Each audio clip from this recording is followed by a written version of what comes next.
the repatriation of the 14 SANDF soldiers who lost their lives in the Democratic Republic of Congo. We take you now to SABC News correspondent Ssenyange, who is now in Kampala for us. So, Leon, thank you so much for joining us this hour. Perhaps if you can just bring us up to speed by also confirming the latest on the repatriation process, and when can we expect the remains of the fallen soldiers to arrive in South Africa? Well, it's indeed been a very heavy process all the way from Goma right through Rwanda, where the first movement of the convoy having the remains of the fallen soldiers, they had to go through Rwanda, then through the Chanika borders point between Uganda and Rwanda and Uganda, then the 10-hour-long journey through to the capital city of Uganda, Kampala. Now that, of course, the confirmation is that the remains arrived on Saturday afternoon and were taken straight to the National Referral Hospital, the Mulago Hospital, for the medical processing or the autopsies, and that is one I know is going on through yesterday and through Sunday. So we expect that with the medical processing taking at least a day or so, then thereafter the remains will be moved to the UN logistics base in Entebbe, another 40-kilometer journey from Kampala, the capital city. The officials we've spoken to have intimated to us that there is a possibility that this process or the repatriation could happen on Tuesday, but that is not entirely the confirmation, just a possibility. And certainly this will probably bring a final end to what has been a rather heavy process of getting the fallen soldiers from Goma, where the conflict happened last month. And Leon, we do understand that this is quite an intricate process. It's not just something that can be done and gotten over and done with. You know, there are various officials as well that need to make sure that everything goes through the checks and balances. Maybe if you can perhaps just give us an overview of what is going to be happening just moving forward from here, now that the mortal remains are heading to at least the next point.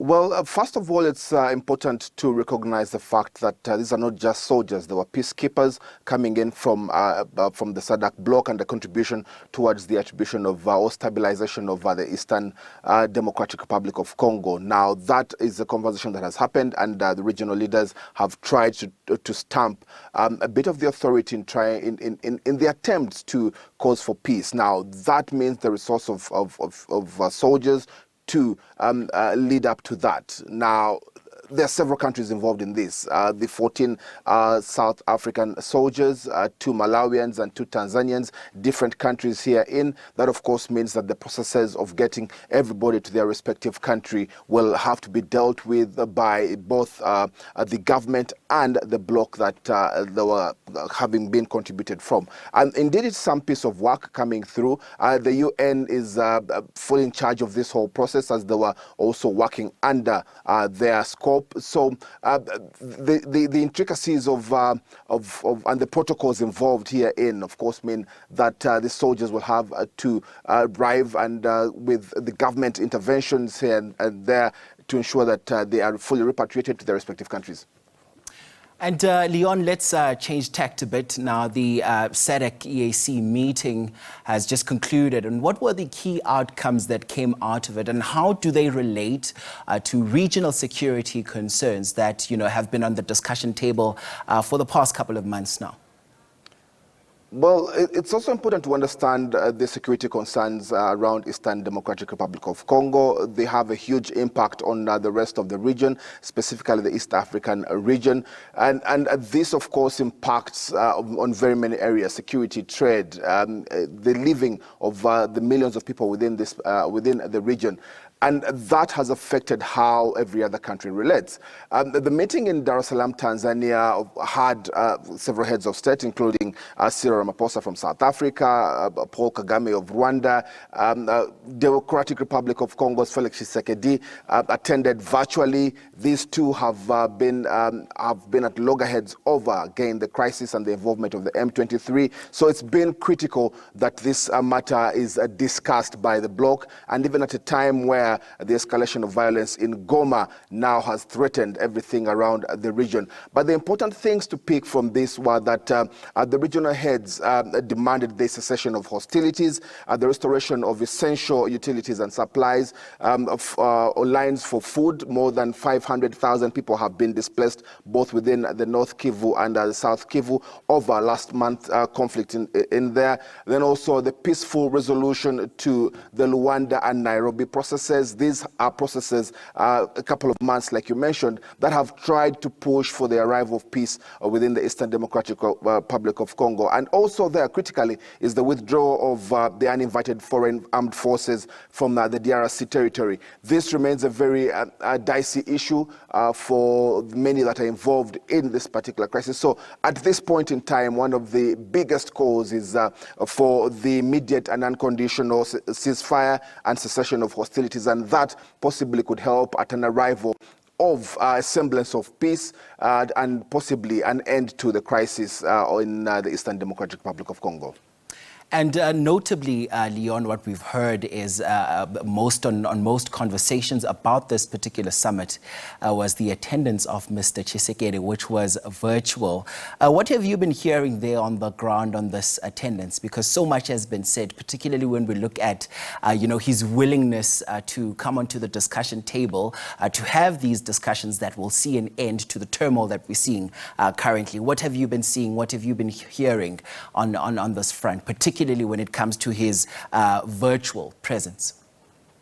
Well, the convergence of the heads of state from within the regional bloc of East African community itself also says much about the desire to ensure that this crisis comes to one end. Now, the absence of President Felix Tshisekedi of the Democratic Republic of Congo points to a very hard touch on what his involvement and conversations again with Rwanda's Paul Kagame could be. The two countries have been at the highest point of tensions, with the DRC accusing Rwanda of supporting the M23 rebels. Rwanda, on the other hand, says it is intent on protecting its territory as the number of rebels could infiltrate into Rwanda. That has been a very huge discussion on the table. Now, the absence of President Felix Tshisekedi could just as much spell on the potential intent to have this crisis put to one end. But there could be a lot more than